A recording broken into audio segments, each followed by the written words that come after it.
Thank you, and we welcome you back at the second part of our interview, the first one for 2019 from the Northwest Business School. These, of course, will take place regularly every month, and it will be published through the structures and the internet of the Northwest University. My guests, again, Professor Mokgoro, he's the Premier of the Northwest Province, and Professor Fulu Netswera, the Director of the Business School. In the previous interview, we spoke about administration. Now, that administration is a very specific kind of administration. It is what government can do when there is a dysfunction in a province. The same, of course, applies to local government, but for provincial government, it's situated in Section 100 of the Constitution, and it allows for an A part and a B part. What I can remember historically, there has been the use of that section in the Constitution in the Eastern Cape, and more well known, I think, the Limpopo education crisis of a few years ago. What is different with the Northwest Province? I think the Limpopo intervention was looking more at financial stabilization. You'd recall there was a deficit of more than 2 billion. And the one in the Northwest looks at governance and service delivery issues. But what is interesting, in the main, the focus has tended to be on financial stabilization. And I suppose understandably so, because if you look at the Auditor General reports, which were part of the reason for the intervention, there are a number of glaring issues that have been highlighted that relate to the PFMA, including supply chain management issues. So there is a tendency on the part of administrators who have been deployed in the province to give prominence to that. So inadvertently, this may also become a financial stabilization. But for me, it is very, very important that we look at the entirety of governance as well as service delivery issues. Professor Netswera, looking at administration, and we're a university, we very much in this province, well, at least part of this university.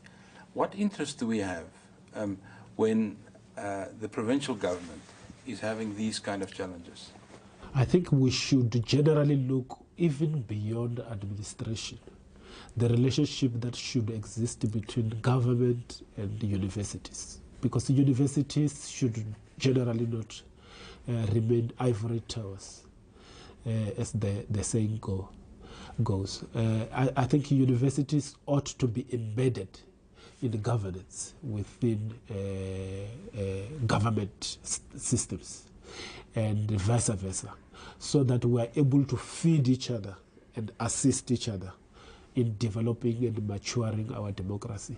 There is a lot that the university ought to be doing to capacitate government. Yeah, we had a question from among the students when the Premier opened on ethics, and I guess part of this also is a re-look at ethics and government. We teach a lot in the MBA program on business ethics, but Premier, where would you place the whole issue regarding ethics? Because we're all watching Zondo, and we're watching the Mokgoro Commission, and we're watching Nugent before that, and I guess there will be a few other investigations, and a lot of these goes down to ethics. Yes, the public service has a code of conduct, and so do other functionaries in the government system.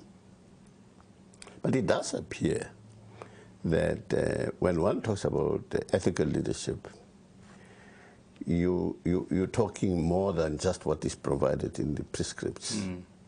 You're talking conduct. And for me, the best code of conduct that the government and the public service needs is the behavior and conduct of leaders. So that if we really want to fix the system, we should begin to see leaders behaving in such a way that they become an authentic code of conduct. Yeah. More than what is written in black and Well, white. I heard a quote once. You know, business schools are full of quotes. It's one of the key characteristics of a business school. But the only quote that I really think had some truth to it was a quote that I once read that says, "The bottleneck is always on top." How would you respond to that? Yes, most definitely. I mean, when we talk leadership, we're talking walking by example.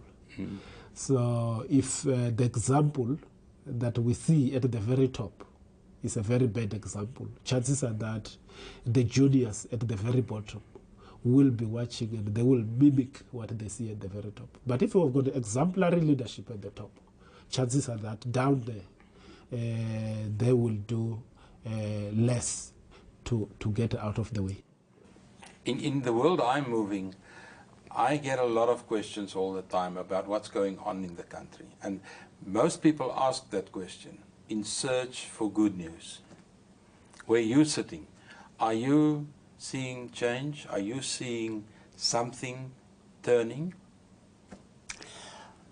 I see the president leading the whole effort, which he often refers to as self-correcting.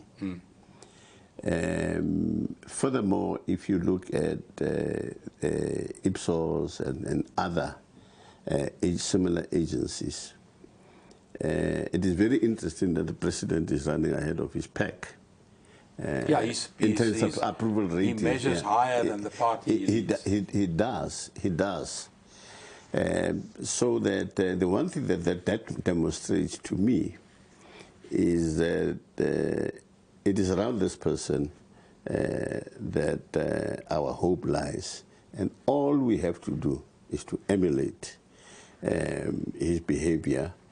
And indeed, there are a number of leaders that I see lately who are certainly genuinely committed to emulating the president. Fulu, can I ask you, as the director of the school, maybe just to say a word of thanks to end the second interview to the Premier that took a whole day out of his program to visit us? Yeah.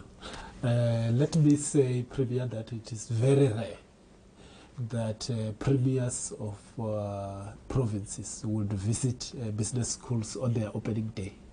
And this is a great honor for us as the Northwest Business School that you graced us at this particular occasion. And for that, we want to thank you. No, my appreciation, thanks. Thank you very much. Sure.